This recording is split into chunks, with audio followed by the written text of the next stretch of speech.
Assalamualaikum, salam sejahtera, bahagia, sehat semangat buat kita semua. Jumpa lagi dengan channel Informasi Amang Mawardi.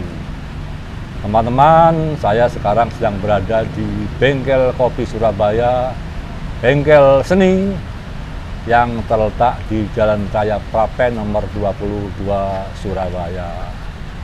Saat ini sedang berlangsung pameran Ekspresi 12 yang diikuti oleh 12 pelukis dari Surabaya dan Sidoarjo.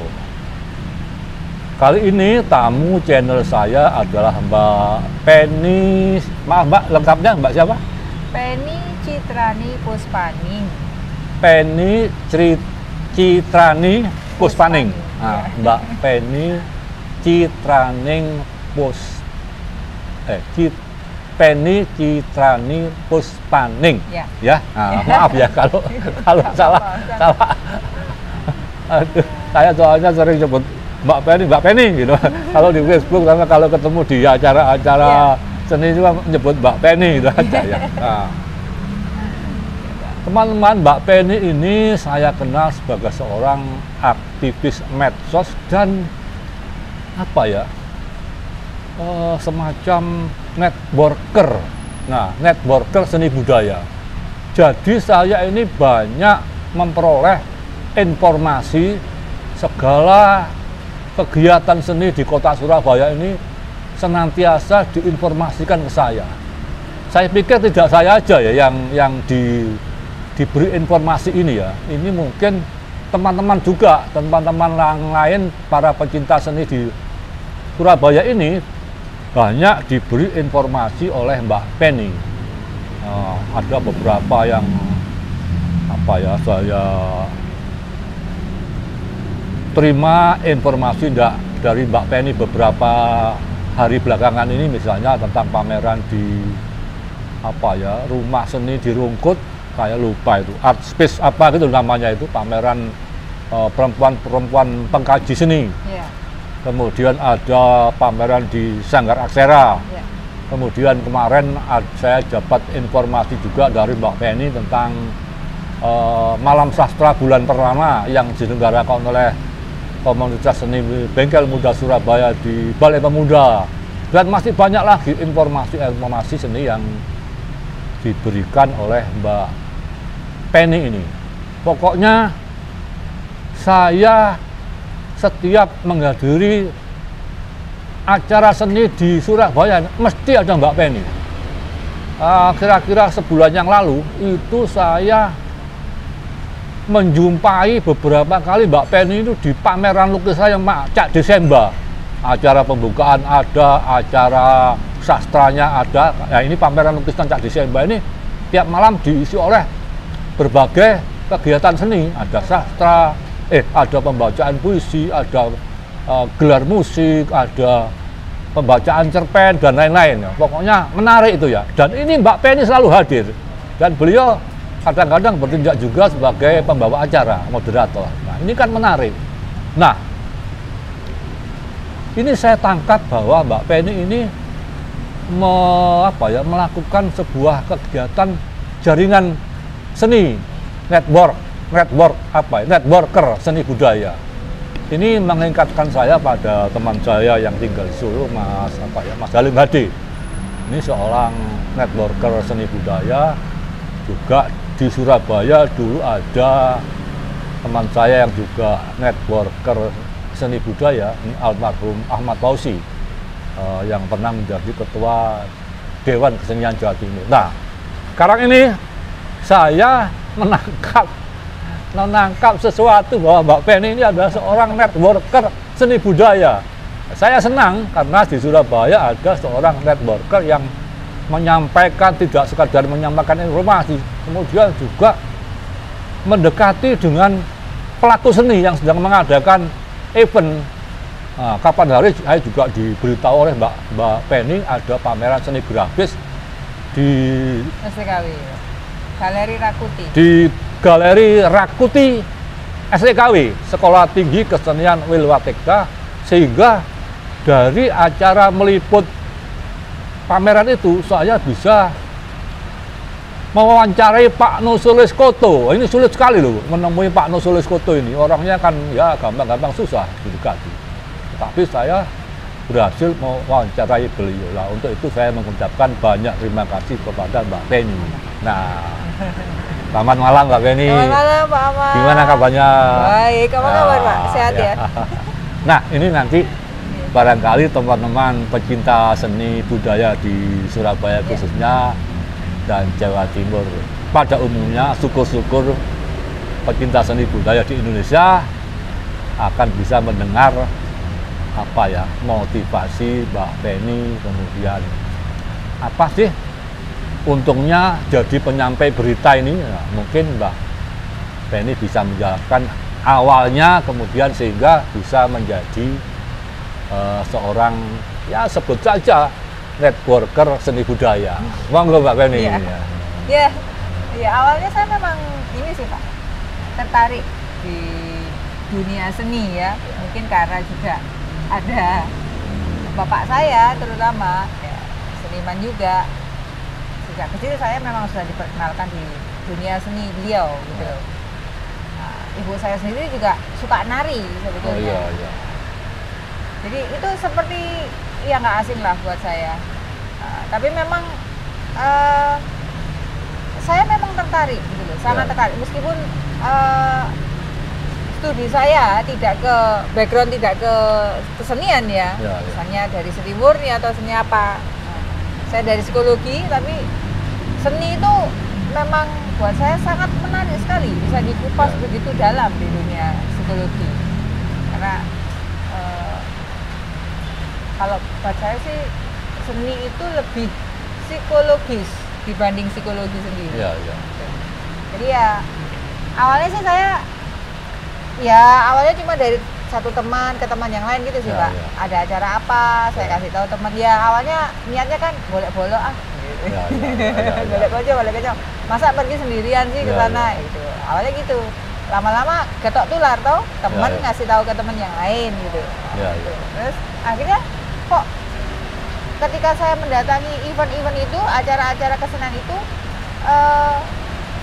animonya baik sekali gitu, bagus sekali. Ternyata memang Surabaya setelah beberapa kali kejadian seperti itu, Surabaya memang seakan-akan haus dengan peristiwa-peristiwa seni budaya sebetulnya. Nah itu akhirnya saya, kalau soal keuntungan sih saya jadi happy karena di situ saya dapat teman baru, ada wawasan baru, lingkungan baru, banyak lah Pak. Tapi yang penting bahagia. Jadi buat saya saat saya nge-share itu atau membagi informasi seni budaya itu rasanya ini ada peristiwa menarik, ada event menarik yang kita perlu tahu sebetulnya gitu loh. Kita perlu tahu, nggak hanya sekedar suka apa enggak, tapi ini penting juga untuk kita bisa belajar. Oh ternyata Surabaya ada ya peristiwa-peristiwa kesenian dan kebudayaan yang semacam ini gitu loh. Itu sih yang mendasari saya kenapa pada akhirnya terus ini menarik sebetulnya. Masih banyak yang penasaran Pak Amang sebetulnya. Dan itu saya lihat pada postingan-postingan Mbak Penny di Facebook ya. Itu nggak sekedar informasi, tapi diberi background. Diberi seperti narasi sehingga pembaca tahu gitu. Dia terpancing untuk nonton. Itu kan menarik sekali sebetulnya. Karena narasi juga membantu. Sebetulnya. Nah, jadi orang nggak hanya disodorin foto ya. Ada kejadian ini misalnya kayak gitu. Tapi orang, kenapa sih kok ini kok diadakan itu kenapa gitu loh. Itu orang akan memancing rasa ingin tahu orang lain kan. Nah, harus akhirnya ya paling tidak membaca itu atau terus datang ke eventnya, ke lokasinya seperti itu. Tapi buat saya menyampaikan informasi seperti itu saja sudah membahagiakan ya. Nge-share hal-hal yang buat saya bahagia, saya juga ingin kawan yang lain atau orang lain juga bahagia. Gitu loh. Ya sudah saya share. Ini juga sebagai bisa dijadikan kayak belajar gitu ya Pak Amang ya sebetulnya.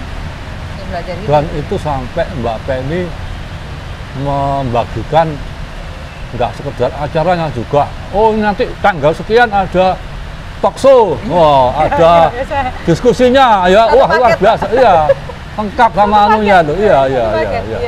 Dan gitu, yang saya herannya juga gini, di tengah suasana musim penghujan seperti tahun ini ya, itu Mbak Penny saya lihat di Facebook itu hadir, Kak betul nih hujan.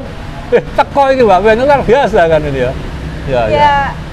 Karena buat saya memang selain menyenangkan, gimana ya Pak? Kalau orang sudah seneng itu kan dia ya. Menyenangkan, terus ada sesuatu yang bisa saya bagi. Kesenangan itu nggak cuma buat saya. Meskipun mungkin orang lain tahu tapi enggak terus datang mengeksekusi acara itu misalnya ya. Tapi setidaknya dia mendapatkan informasi, oh tiba ada acara ini loh di Surabaya hari ini jam segini. Lebih ke ini sih Pak, lebih ke memantik rasa ingin tahu masyarakat kita dan kepedulian. Ya gimana ya Pak, tiap hari kerja cari duit, cari nafkah, cari apa, terus kita kita diberi sajian seni dan budaya gitu kan, semacam oase ya. Di tengah Surabaya yang begitu hiruk pikuk dengan segala simbol kota, industri, ya pariwisata, perdagangan kayak gitu. Dan seni budaya kan di sini seni budaya yang mengarah pada pariwisata sebetulnya, pada industri, lebih pada itu.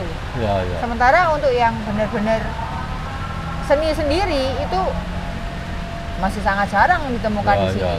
Gitu loh. Dan itu nampaknya menjadi tugas Mbak Penny ya untuk menyampaikannya ya, untuk saya merasa ini bukan ikut tugas sih, nguri-nguri ya. Ya, terus ini maaf Mbak ya. Ini di tengah kesibukan Mbak Penny sebagai pengajar ya, sebagai seorang guru, itu apa nggak ganggu ini? Oh enggak, karena saya ngajarnya nggak di satu instansi ya. Saya ngajar privat, jadi waktu tuh bisa saya setel sih Pak. Oh gitu ya. Gitu ya. Jadi dan murid-murid saya sudah tahu kegiatan saya di luar menjadi guru mereka. Oh gitu ya. Ya sudah paham. Jadi asik aja sih Pak, lebih simple gitu loh. Jadi mereka tahu aktivitas saya selain mengajar mereka apa, saya juga masih bisa menunaikan kewajiban saya mengajar mereka. Ya. Pak bisa boleh sambil nyeruput kopi ya? Monggo. Monggo diminum Pak.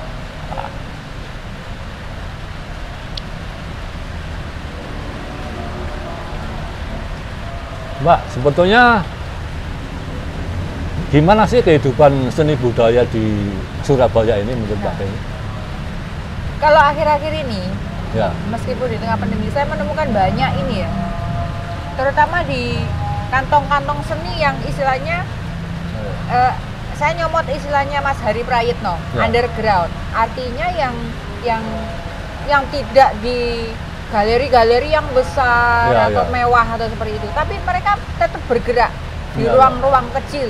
Underground maksudnya bukan bawah tanah sih Pak, tapi di ruang-ruang kecil, ruang-ruang pribadi, misalnya punya ruangan sedikit saja, itu sama mereka sudah bisa dijadikan semacam studio artwork gitu ya. Artinya mereka nggak tergantung dari fasilitas ya. Itu ya hebat itu. Saya salut di situ.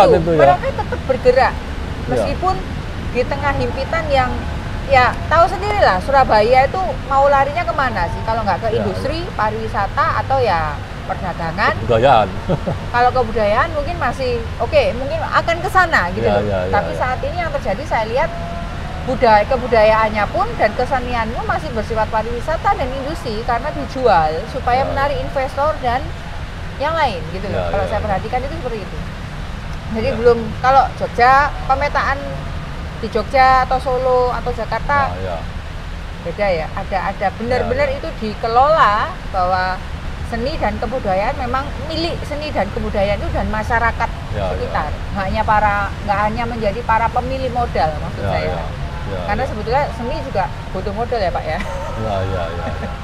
Kalau saya perhatikan di Surabaya gitu, jadi masih sangat kering, kering untuk hal-hal seperti itu karena ya mungkin minat masyarakat juga ya. Kita bisa lihat sih kecenderungan masyarakat kita pada selera-selera yang seperti apa. Misalnya kesenian itu, oke lah, mau kata misalnya seni pertunjukan, ada tarian daerah misalnya. Kebetulan saya juga nari kan di Taman Budaya. Ya, ya. Oh ya, itu pun hanya sebagai apa ya? Festival-festival yang diadakan juga sebagai pengenalan budaya, ya, betul, iya kan? Terus untuk yo seperti gini loh Pak. Oh Surabaya yo no kok kesenian dan ya sekedar ada gitu. Ya, ya. Tapi untuk betul-betul menjadi sebuah apa ya, sebuah simbol, entar dulu gitu loh. Karena ya, memang ya. arahnya nggak ke sana kalau saya lihat apa ya, hawane Surabaya gitu loh. Ya, ya. Nah, Enggak gini sih, Mbak. gitu. Ini kalau saya amati gerakan seni budaya di Surabaya ini ada 3 jenis ya. Artinya gerakan seni budaya plat merah. Ya. Nah, plat merah itu yang digerakkan oleh pemerintah, misalnya digerakkan oleh Dinas Kebudayaan dan Pariwisata ya. Kemudian gerakan seni budaya yang digerakkan oleh komunitas. Misalnya komunitas Bengkel Muda Surabaya, komunitas Rumah Dedikasi Sutanto Supyadi, kemudian komunitas Sanggar Merah Putih yang dikelola Pak Anies itu ya. Kemudian dulu ada komunitasnya Mbak Wina, kemudian Mbak Wina sekarang kan pindah ke Purwodadi Pesuruan. Itu kalau tidak salah namanya Omah Fatma. Nah ini Mbak, kebetulan Mbak Wina itu juga suaminya seorang pelukis, Mas Yos Wibowo ya. Kemudian ada lagi komunitas yang digerakkan oleh galeri-galeri. Oh, iya. Nah, yang terakhir ini saya ikuti galerinya The Progoten di Jalan Progo nomor 10 yang digerakkan oleh Mas Andrianus Gunawan. Kemudian gerakan seni budaya yang digerakkan oleh secara individual oleh pelakunya, oleh senimannya, oleh pelukisnya, oleh dramawannya dan lain-lain. Nah, ini gimana menurut Mbak Penny? Ya itu bagus sih, beragam ya jadinya. Ya. Ada beberapa stakeholder yang memang memegang itu semua. Ya. Gitu kan. Nggak masalah sih Pak kalau Ya. itu. Tapi memang kalau misalnya bisa kerjasama itu juga lebih bagus. Alangkah lebih baiknya kalau kerjasama ya, Ya. saling menunjang, saling rukun ya, Ya. guyup rukun ya. Gitu ya Mbak Penny ya. Ya. Ya itu sudah bagus sebetulnya. Ya. Cuman ya balik lagi ya Pak, kalau saya perhatikan ya masih ini sih, masih pada kayak gini aja lah ya. Pameran. Pameran itu biasanya orang-orang yang dia kenal aja yang diajaknya. Oh gitu ya. Ya, oh aku iya takjak. Oh, apa iya. istilah itu? Perkoncoan? Oh anu ya. Ya kayak gitu. Jadi sistem perkoncoan masih ketat. Nepotisme. Tapi Ya, bukan hanya di dunia bukan industri kakaknya ya, tapi N-nya ini Iya, nepotisme ya. nah, Dan saya itu pikir itu bahkan, ya nggak apa-apa kan, Mbak? Iya, gak masalah. Nggak masalah kalau ya. itu udah masalah, itu tetap itu ada kok. Ya. Di luar Surabaya juga ada. Ya, nggak juga masalah. ada. Nggak masalah sih itu. Itu bagus kalau banyak stakeholder yang pegang itu lalu bisa kerjasama. Kecuali kalau itu bersama. lembaga plat merah, mestinya kayak DKJT, DKS itu nggak boleh pilih-pilih lah itu ya. Ya itu kan harus adil ya. Menaungi semua. Iya, menaungi harus adil kalau itu ya. Iya. Tapi kalau yang komunitas yang apa non plat merah ya itu ya nepotisme itu ada, apalagi yang perseorangan ya. Iya, betul. Ya. Iya sih, kayak gitu sih, Pak. Ya, yang Jadi, penting saling nunjang ya. Iya. Ya. Bagus aja sih Pak Amang. Banyak yang apa ya? Ya itu tadi banyak yang menjadi stakeholder dari Ruang Rupa di Surabaya. Ruang Rupa kan nggak melulu tentang seni rupa ya, seni pertunjukan juga kayak gitu. Kayak Ludruk itu Mas Mei, lalu ini apa? Luntas, arek-arek nom-noman itu banyak sebetulnya yang bisa digali dari potensi seni budaya di Surabaya itu sebetulnya banyak yang bisa digali. Gitu loh. Demikianlah teman-teman bincang-bincang saya dengan Mbak Penny Citraning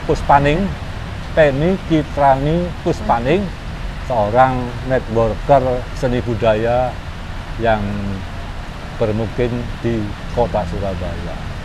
Semoga bermanfaat buat kita semua. Sebentar Mbak, ya. Mungkin ada pesan-pesan buat penonton channel saya, terutama yang bersangkutan dengan dunia seni budaya di Surabaya.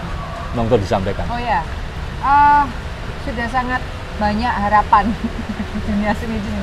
Karena ternyata yang muncul itu jamur-jamur itu tadi, yang istilahnya underground itu tadi, banyak sekali yang bermunculan.